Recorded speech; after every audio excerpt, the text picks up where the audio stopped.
কারণ মানুষেরা জনগণ বুঝে ফেলে আমরা যে শয়তানি করি, আমরা যে অবৈধভাবে টিকে আছি, এইটা থাকবে না। এই জন্য বাস্তবতা হচ্ছে কোরআন শুনলে বাধা দেবে, এরা এক নম্বরে কাফের। আমরা জানি কাফের মারা গেলে জানাজা হয় না, হয়? বলেন বলেন। কাফেরের জন্য দোয়া করা জায়েজ নেই। আল্লাহ রাব্বুল আলামিন বলেন, মা কানা লিন-নাবিয়্যি ওয়াল্লাযীনা আমানু আইয়াস্তাগফিরু লিল-মুশরিকিন ওয়ালাউ কানু উলি কুরবা মিন বা'দি মা তাবায়্যানা লাহুম আন্নাহুম আসহাবুল জাহিম।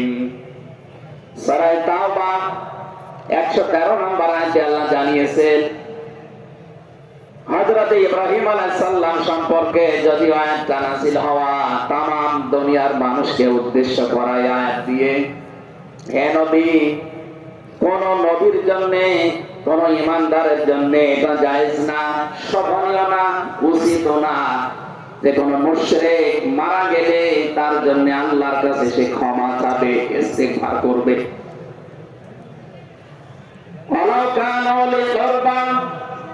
আল্লাহ পাক বলেন, যদিও এটা নিজের নিকট আত্মীয় হয়, মা তাবায়্যানা লাহুম আন্নাহুম আসহাবুল জাহিম, যার প্রতি এটা প্রমাণ হয়ে গেছে যে লোকটা জাহান্নামে যাবে, যার কাজকর্ম, যার ঈমান, আমল, আকীদা দেখে টের পাওয়া যায়, এরকম মানুষের জন্য কোন ঈমানদার না কোন নবীর জন্য দোয়া করা, ইস্তিগফার করা জায়েজ নেই। বলেন নাউযুবিল্লাহ।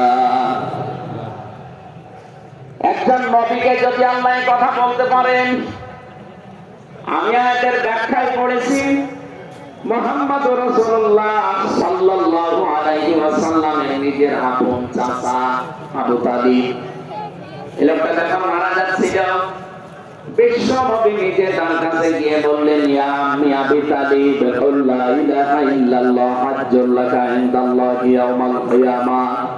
বুখারী শরীফের হাদিস।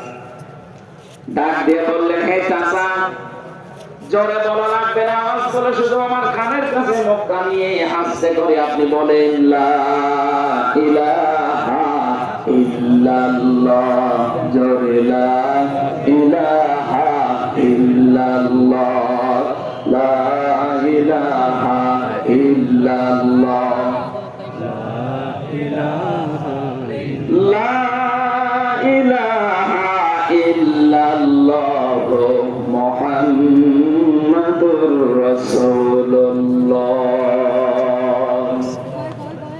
আপনি শুধু আল্লাহর একাত্মবাদের স্বীকৃতি দেন আমার কানের কাছে, এর সালাতের ঘোষণাটা দেওয়া লাগবে না, শুধু আল্লাহর ঘোষণাটা আমার কানের কাছে শোনান। কিয়ামতের দিন আমি আপনার জন্য আল্লাহর দরবারে ঝগড়া করে জান্নাতে নিয়ে যাব। পাশে যারা দাঁড়িয়ে ছিল তাদের কারণে লোকটা পড়তে পারে নাই, নবীর মন খারাপ হয়ে গেল। সঙ্গে সঙ্গে সূরা কাসাসের 56 নম্বর আয়াত নিয়ে ফেরেশতা জিবরাইল হাজির হয়ে গেছে। ইন্নাকা লা তাহদি মান আহবাবতা ওয়ালাকিন্নাল্লাহা ইয়াহদি মান ইয়াশা ওয়া হুয়া আ'লামু বিল মুহতাদিন। আল্লাহ পাক বলেন, হে নবী, আপনি যাকে ভালোবাসেন, যাকে পছন্দ করেন, যাকে মনে করবেন, আপনি হেদায়েত দেবেন না, আপনি পারবেন না, কারণ হেদায়েত আমি